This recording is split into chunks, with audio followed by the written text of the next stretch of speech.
ஸ்ரீ சங்கரா TV நேயர்களுக்கு வணக்கம். சுபதினம் நிகழ்ச்சியில் அனைவரையும் சந்திக்கிறதுல மிகவும் மகிழ்ச்சி. இன்னைக்கு குடியரசு தினம். அனைவருக்கும் குடியரசு தின வாழ்த்துக்கள். ஜனவரி மாதம் 26ஆம் தேதி ஞாயிற்றுக்கிழமை. நிறைய பேருக்கு மனசில் என்ன ஒரு கஷ்டம்னா, ஒரு ஹாலிடே போயிடுச்சே, 26th ஜனவரி ஒரு ரிப்பப்ளிக் டே, நமக்கு கவர்மெண்ட் ஹாலிடே இருக்கும், அது சண்டேல வந்துருச்சு அப்படின்னு நிறைய பேருக்கு ஒரு கவலை உண்டு. எனக்கும் உண்டு. அது எவ்வளோ இன்னைக்கு இந்த கும்பமேளாலாம் பார்க்கும்பொழுது நம்ம இந்திய நாட்டில் நம்ம பிறந்திருக்கோம், நம்ம ஒரு பாரத பிரஜை அப்படின்னு சொல்லும்பொழுது உண்மையிலேயே ரொம்ப பெருமையாக இருக்குது. அது எந்த நாளில் வந்தாலும் ஒவ்வொருத்தருக்கும் நம்ம இந்தியனாக பிறந்த ஒவ்வொருத்தருக்கும் நம்மளுடைய ரத்தத்தில் நம்மளுடைய நாடு, நம்ம இந்தியன் அப்படிங்கிற ஒரு இது கண்டிப்பாக இருக்க வேண்டும். அது இப்போ வரக்கூடிய சந்ததிகளுக்கு அதை நம்ம சொல்லிக் கொடுக்க வேண்டியது நம்மளுடைய கடமைன்னு நினைக்கிறேன். ஏன்னா நிறைய பேர் நான் பார்த்துருக்கேன், இங்கே எல்லாம் படித்து நம்மளுடைய இந்திய நாட்டில் எல்லா சௌகரியங்களையும் எடுத்துக்கிட்டு அமெரிக்கா போயிட்டாங்க. அமெரிக்கன் சிட்டிசன் ஆனவுடனே ஃபேஸ்புக்கில் போட்டுக்கிறாங்க பாருங்கள், பெருமையாக செலிப்ரேட்டிங் அமெரிக்கன் டே, செலிப்ரேட்டிங் அமெரிக்கன் இதுன்னு சொல்லிட்டு. யூ ஆர் அன் இந்தியன், நீ you are a born Indian, ரத்தம் நம்ம இங்கே உள்ளது தான். பட் எப்படி அவங்க நம்ம நாட்டை விட்டு கொடுக்குறாங்க அப்படின்னு தெரியல. அவங்க குழந்தைங்க வெளிநாட்டில் போய் படிக்கட்டும், வேலை செய்யட்டும், எதுவாக இருக்கட்டும். ஆனால் இங்கே நம்மளுடைய இந்திய மண்ணை, நம்ம பாரம்பரியத்தை அவங்க மறக்காமல் இருக்கிறத சொல்லிக் கொடுக்க வேண்டியது நம்மளுடைய கடமைன்னு நினைக்கிறேன். இன்றைக்கி நமக்கு 12 ராசிகளுக்கும் பலன்கள் எப்படி இருக்குது? எல்லோரும் ஆல்மோஸ்ட் வீட்டில் தான் இருப்பாங்க. ரிப்பப்ளிக் டே இன்றைக்கி செலிப்ரேஷன்ஸ்லாம் பார்த்திங்கன்னா, ஐ திங்க் ஒரு 20 இயர்ஸ்க்கு முன்னாடி ரிப்பப்ளிக் டேனால் எல்லாருமே வீட்டில் தான் உட்காந்துருப்பாங்க. அதில் பற்றின ஒரு இன்ட்ரெஸ்ட்டோ இதுவோ எதுவுமே இருக்காது. இன்றைக்கி ஒரு ஹாலிடே, ஒரு சண்டேயில் நமக்கு ரிப்பப்ளிக் டே இருந்தால் கூட கவர்மெண்ட் ஆஃபீஸ்லேயே ஒர்க் பண்ணுறவங்க, கவர்மெண்ட் அஃபீஷியல்ஸ் நிச்சயமாக அந்த ஃப்ளாக் ஹாய்ஸ்டிங்க்குன்னு ஒரு மரியாதை கொடுத்து போகத்தான் செய்கிறார்கள். மேஷராசி நேயர்களுக்கு இன்றைக்கி பரணி மற்றும் கிருத்திகா நட்சத்திரக்காரர்களுக்கு சந்திராஷ்டம தினமாக அமைந்திருக்கிறது. இருந்தாலும் ஒரு பெரிய அளவுக்கு நமக்கு எந்த விதமான ஒரு மனக்குறையோ மனஸ்தாபமோ எதுவுமே கிடையாது. நல்ல ஒரு சிம்பிளான ஒரு ஹாப்பியான டே. ஸோ இன்றைக்கி ஒரு ஹாலிடேயில் நமக்கு காலையில் இந்த குடியரசு தினத்தில் நம்ம டிவியில் எத்தனை தான் நிகழ்ச்சிகள் எல்லாம் நம்ம பார்த்தா கூட சாயங்கால நேரத்தில் நம்மளுடைய மைண்டு கொஞ்சம் பீஸ்ஃபுல்லாக இருக்கிறதுக்கு ஏதாவது ஒரு வாக்கிங்கோ ஒரு அவுட்டிங்கோ எங்கேயாவது போகுவோம். ஸோ இன்றைக்கி உங்களுக்கு சந்திராஷ்டமம் அப்படிங்கிறனால ஒரு பசுமாடுகளுக்கு எதையாவது ஒரு கீரையோ எதையாவது ஒன்று, ஒரு வெஜிடபிளோ ஏதோ ஒன்று வாங்கி கொடுத்துட்டு உங்கள் குடும்பத்தோடு எங்கேயாவது ஒரு கோயிலுக்கு போயிட்டு வர்றது நல்லது. ரிஷபராசி அன்பர்கள், இன்றைக்கி சந்திரன் பார்த்திங்கன்னா ரிஷபராசி நேயர்களுக்கு இங்கே ரிஷபத்தில் இருக்கக்கூடிய கிருத்திகா நட்சத்திரக்காரர்களுக்கு சந்திராஷ்டமம் தான். ஏன்னா சந்திரன் தனுசுக்கு போயிட்டார். ஸோ இன்றைக்கி உங்களுக்கு நல்ல ஒரு ரிலாக்ஸ்டான ஒரு டே. எந்த விதமான ஆஃபீஸ் டென்ஷனோ இல்லை மற்ற டென்ஷனோ எடுத்துக்காமல் உங்கள் உடல் ஆரோக்கியத்தையும் பார்த்துட்டு ஒரு நல்ல மன நிம்மதி, மன ஆரோக்கியத்தோடு இந்த நாளை நீங்கள் தொடங்கலாம். எந்த விதமான ஒரு பாதிப்பும் இல்லை. இன்றைக்கி நம்மளோட இஷ்டம்தான். கோயிலுக்கு போகணுன்னா போகலாம், சாப்பிட்லாம், தூங்கணுன்னா தூங்கலாம். So the day is yours. You can plan your day and prepare your day. மிதுன ராசி அன்பர்கள், இன்றைக்கி சந்திரன் 7ல் இருக்கார். ராசியில் செவ்வாய், 7ல் சந்திரன். உடல் ஆரோக்கியம் பார்த்துக்கோங்க.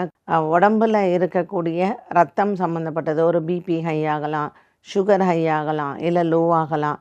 ஸோ இந்த மாதிரியான ஒரு இம்பேலன்ஸ் உங்களுக்கு பாடியில் வரத்துக்கான வாய்ப்புகள் உண்டு. ஸோ மிதுன ராசி அன்பர்களுக்கு இன்று உடல் ஆரோக்கியத்தில் கவனம் தேவை.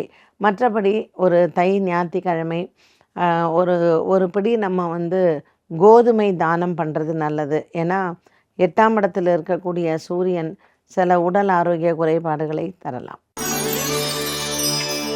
கடகராசி அன்பர்கள், 6ஆம் இடத்தில் சந்திரன் இருக்கிறதுனால இந்த கடகராசி அன்பர்களுக்கு நல்ல தன லாபங்கள் இருக்கும். ஸோ வியாபாரிகளுக்கு ரொம்ப ஒரு ஏற்றமான நாளாக அமைகிறது.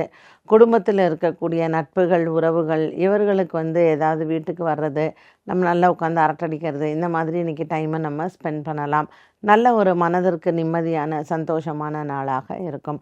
இந்த நாள் மேலும் சுபமாக இருப்பதற்கு நம்ம ஆஞ்சநேயரை வழிபாடு செய்யலாம். சிம்மராசி அன்பர்களுக்கு இன்றைக்கி நாள் முழுவதுமே நல்ல ஒரு மனதிற்கு திருப்தியான நாளாக இருக்கும். ஏற்றம் இறக்கம் எதுவும் இல்லை.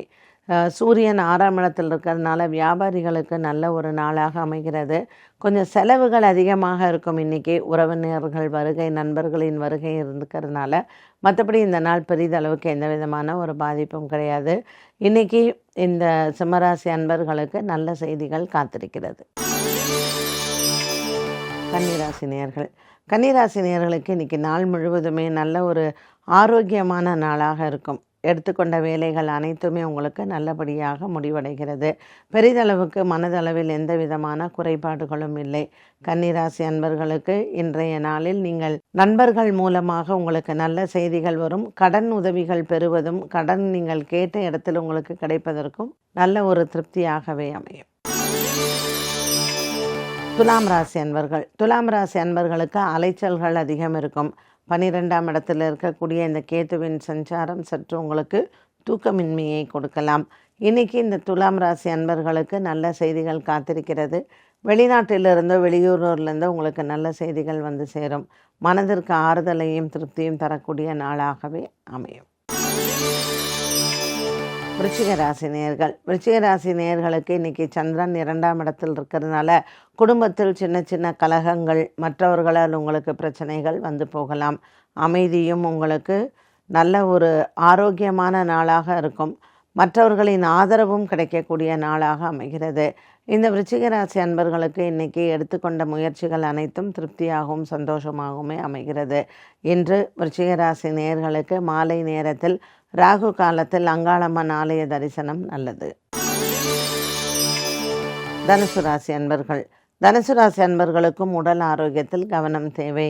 ராசியில் சந்திரனும் 7ஆம் இடத்தில் செவ்வாயின் சஞ்சாரம் உங்களுக்கு கணவன் மனைவி உறவில் சின்ன சின்ன பிரச்சனைகள் வந்து போகலாம். பெரிதளவுக்கு எந்த விதமான தொல்லைகளோ அல்லது குடும்பத்தில் எந்த விதமான ஒரு பிரச்சனைகளோ இல்லை. இன்று இந்த தனுசு ராசி அன்பர்களுக்கு நீண்ட நாட்களுக்கு பிறகு ஒரு நல்ல செய்திகள் வருவதோ அல்லது குடும்பத்தில் சுபங்கள் ஏற்படுவதற்கோ வாய்ப்புகள் உண்டு. திருமண யோகங்கள் கைகூடும். மகர ராசி அன்பர்கள், இன்று மகர ராசி நேயர்களுக்கு அலைச்சல்கள் அதிகமாக இருக்கும். குடும்பத்தில் சில சுபங்கள் ஏற்பட வாய்ப்புகள் உண்டு. பல மாதங்களாக பேசி கொண்டிருக்கக்கூடிய ஒரு விஷயங்கள் அல்லது நீங்கள் முயற்சி செய்யக்கூடிய விஷயங்கள் இன்று உங்களுக்கு நல்ல ஒரு லாபத்தை தரலாம். வியாபாரிகளுக்கும் நல்ல நாளாக அமைகிறது. குடும்ப சூழ்நிலைகளில் உங்களுக்கு நல்ல ஒரு ஏற்றம் உண்டு. இந்த மகர ராசி நேயர்களுக்கு இன்றைய நாளில் காலை வேளையில் சில சுப செலவுகளும் காத்திருக்கிறது. கும்பராசி அன்பர்கள், இன்று நாள் முழுவதுமே கும்பராசி அன்பர்களுக்கு நல்ல ஒரு மன நிறைவும் சந்தோஷமும் உண்டு. விட்டு பிரிந்து சென்றவர்கள் மீண்டும் திரும்ப வருவதற்கு வாய்ப்புகள் உண்டு. நீண்ட நாளாக மருத்துவ செலவுகள் மற்றும் உடல் ஆரோக்கிய குறைபாடுகள் இருப்பவர்கள், வீட்டில் பெரியவர்களின் உடல் ஆரோக்கிய குறைபாடுகளுக்கும் நல்ல ஒரு தீர்வு கிடைக்கும். கும்பராசி நேயர்களுக்கு ராசியில் இருக்கக்கூடிய சனி மற்றும் சுக்கிரனின் சஞ்சாரம் சில மன சஞ்சலங்களையும் உடல் ஆரோக்கியத்தில் சில பிரச்சனைகளையும் கொடுக்கலாம். இன்று அதற்கான ஒரு நல்ல தீர்வும் முடிவும் கிடைக்கும். மீனராசி நேயர்கள், தெய்வ அனுகூலங்கள் நிறைந்த நாளாக அமைகிறது. குலதெய்வ வழிபாடு இன்றைய நாளில் உங்களுக்கு சிறந்தது. ஞாயிற்றுக்கிழமையான இன்றைய நாளில் மாலை நேரத்தில் குலதெய்வத்தை வழிபாடு செய்யலாம். நீங்கள் எடுத்துக்கொண்ட முயற்சிகள் வெற்றியடையும். குடும்ப சம்பந்தப்பட்ட விஷயங்களும் சொத்து விவகாரங்களையும் மாலை நேரத்தில் பேசினால் தீரும். 12 ராசிகளுக்கும் உண்டான பலன் மற்றும் பரிகாரத்தை பார்த்தோம். நாளுக்கான கேள்வியை பார்க்கலாம். அஸ்வினி நட்சத்திரத்தின் பண்புகளும் இந்த நட்சத்திரத்தில் பிறந்தவர்களின் குணாதிசயங்கள் எப்படி இருக்கும்? அஸ்வினி நட்சத்திரக்காரர்களுக்கு பார்த்திங்கன்னா, மேஷ ராசி அப்படின்னு சொல்லும் பொழுது செவ்வாயின் ஆதிக்கம் இருந்தாலும் அஸ்வினி நட்சத்திரத்திற்கு ஆரம்ப தசா காலம் கேத்து. ஸோ கொஞ்சம் நல்ல ஒரு தெளிவான சிந்தனையுடன் இருக்கக்கூடிய, ஆன்மீகத்தில் நிறைய ஒரு ஈடுபாடு இருக்கக்கூடியவர்கள். இன்னொன்று பார்த்திங்கன்னா, அஸ்வினி நட்சத்திரத்தில் அஸ்வினி நட்சத்திரக்காரர்கள் வைத்தியம் பார்த்தால் அவங்க கையால் ஒரு மருந்தோ இல்லை ஒரு மாத்திரையோ இல்லை அவங்க டாக்டருக்கு படித்து வைத்தியம் பண்ணாங்கன்னா அவளுக்கு டக்குன்னு கியூர் ஆகுமா. ஏன்னா இந்த அஸ்வினி நட்சத்திரத்திற்குன்னு என்ன ஒரு சிறப்பு அப்படின்னு பார்த்திங்கன்னா, ஏதோ ஒன்று உடம்பு சரியில்லாதது இல்லை நமக்கு ஒரு முயற்சி பண்ணிகிட்டே இருக்கும், அது சக்ஸஸ்ஃபுல் ஆகணும்னா அஸ்வினி நட்சத்திரத்தில் பண்ணிங்கன்னா சக்ஸஸ்ஃபுல்லாக நமக்கு முடியும். அதுவும் அஸ்வினி நட்சத்திரத்துக்கு கேத்து அதிபதி அப்படிங்கிறம்போது பிள்ளையார் தான் நமக்கு இல்லையா? ஸோ அஸ்வினி நட்சத்திரக்காரர்களுக்கு எந்த முயற்சி எடுத்தாலும் அவங்க கையால் நீங்கள் ₹1 வாங்கினீங்கன்னா கூட இப்போ ரொம்ப நாளாக ஒருத்தர் வந்து ஹாஸ்பிட்டல்லையே இருக்கார். நீங்கள் அஸ்வினி நட்சத்திரக்காரர்கள் கையால் ₹1 வாங்கி மருந்து வாங்கி அவங்களுக்கு கொடுங்க, இல்லை அவங்கள வாங்கி தர சொல்லுங்கள். அவங்களுக்கு உடல் ஆரோக்கியம் சீக்கிரமே சரியாயிடும். அப்படிப்பட்ட ஒரு அற்புதமான நட்சத்திரம் தான் இந்த அஸ்வினி நட்சத்திரம்னு சொல்லக்கூடியது. ஒவ்வொருத்தருடைய கர்மவினை அப்படின்னு இருந்தாலும் இவர்களுக்கு வாழ்க்கையில் என்றைக்குமே தெய்வ அனுகூலம் என்பது நல்லாவே இருக்கும். ஸோ இவங்க மற்றவர்களுக்கு உதவி செய்தாலோ இல்லை இவங்களால் மற்றவர்கள் வந்து உயர்வடையணும் அப்படிங்கிறதா இந்த நட்சத்திரத்தினுடைய ஒரு சிறப்பு. என்ன நேயர்களே, இன்றைய சுபதினம் நிகழ்ச்சியில் அனைத்து விஷயங்களும் உங்களுக்கு பயனுள்ளதாகவே அமைந்திருக்கும். மீண்டும் சந்திக்கும் வரை நன்றி, வணக்கம்.